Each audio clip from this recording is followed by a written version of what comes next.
Hello and welcome to A Dash Through 2009 with me, Mariam Zaidi, looking at all the major sporting highlights of the past year. Well, in Pakistan, it was a great year for hockey and an even better year for cricket, with Pakistan, of course, winning the T20 World Cup. In tennis, Roger Federer became the first man in history to win at 15 Grand Slam titles. And in football, Barcelona won its 6 major football trophies. And, of course, in Formula One, it was 2 years on the trot for the Brits as Jenson Button won the F1 Drivers' Championship. Well, we've got a lot of ground to cover. And joining me now are Martha Mead, Zala Sardi, Ahad Ali and Faraz Farid.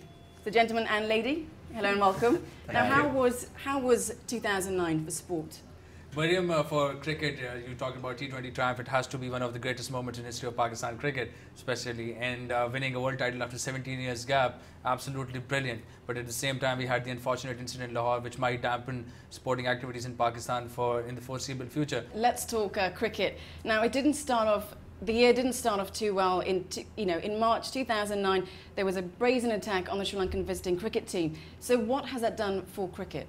Mariam, it has to go down as perhaps the most unfortunate incident in the history of Pakistan sports, the attack on the Sri Lankan cricket team. And as I just mentioned, it has affected sporting activities in a big way. We've had absolutely no action as far as cricket is concerned. Having said that, it's very important to touch on the controversies also. The captain conundrum, I've got no idea what goes on. Like Yunus Khan, Mohammad Yusuf, Shahid Afridi, you might have Mohammad Sami, who's made a comeback, becoming the next captain in a month's time. So this is Pakistan cricket for you. But all in all, a great year action for Pakistan, and the Palms winning the Ashes.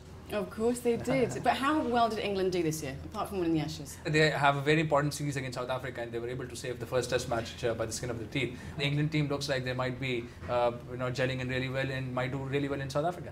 Now, apart from the T20 World Cup, Pakistan also had another great moment where Aleem Dar won the Umpires Year, the ICC World.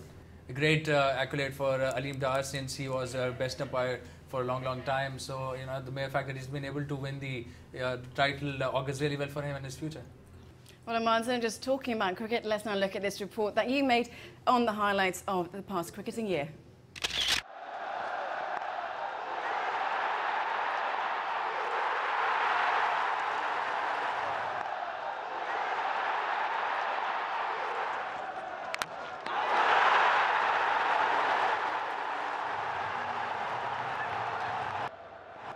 An exhilarating, record-breaking and a truly action-packed year comes to an end. The year where the 2020 version soared to unparalleled popularity. The year when 50-over version made a strong comeback with the slick ICC Champions Trophy in South Africa.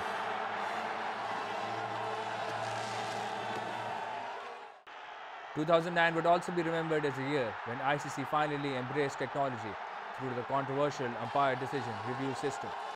Got rid of Andrew Strauss and bowled a beauty at the England captain to start with, and the finger goes up. I'm not sure Michael...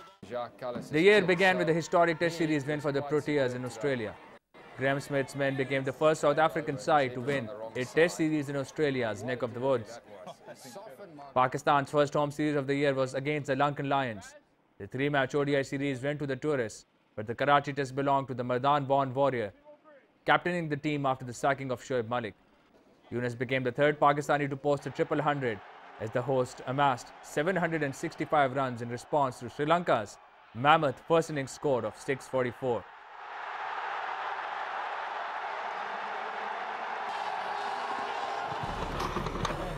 The second Test in Lahore brought with it the darkest moment in nation's sporting history. As a terror strike on Sri Lankan's team bus left 5 cricketers injured, besides killing several policemen. The Lankans fled the Gaddafi Stadium in Lahore, ruefully looking back at the very ground which had brought them the greatest moment in their cricketing history, the 1996 Cricket World Cup. The incident proved to be the final nail in Pakistan's coffin, as the ICC decided to move away both the Champions Trophy and the 2011 Cricket World Cup outside Pakistan.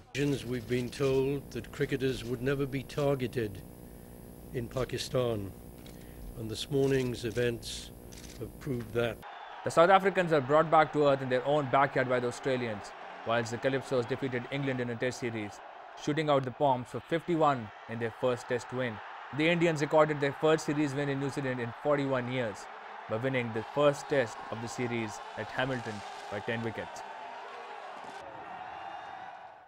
Due to security concerns, India's Bollywood-style extravaganza Lalit Modi's million-dollar baby, the Indian Premier League was moved out of the host country as South Africa was the center of the glitz, glamour, crash bang and wallop.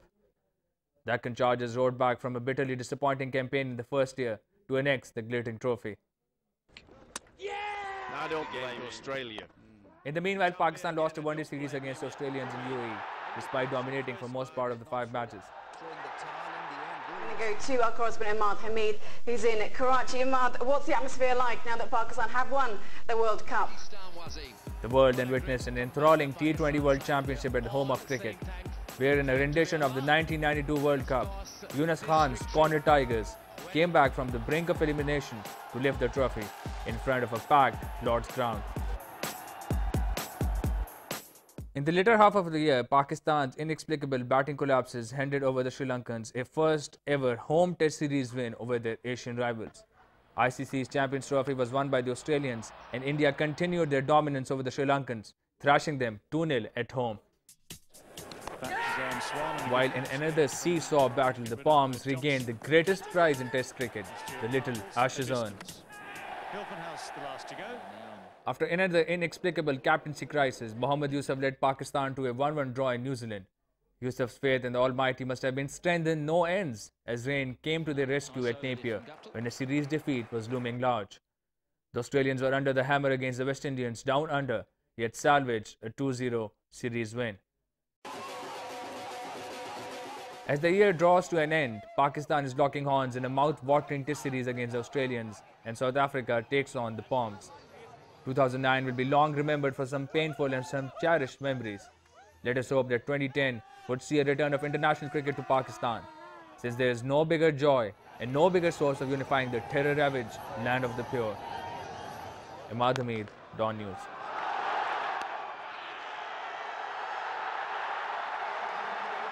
Well, let's hope that we do see international cricket return to Pakistan. Well, now it's time for a short break, but keep watching A Dash through 2009.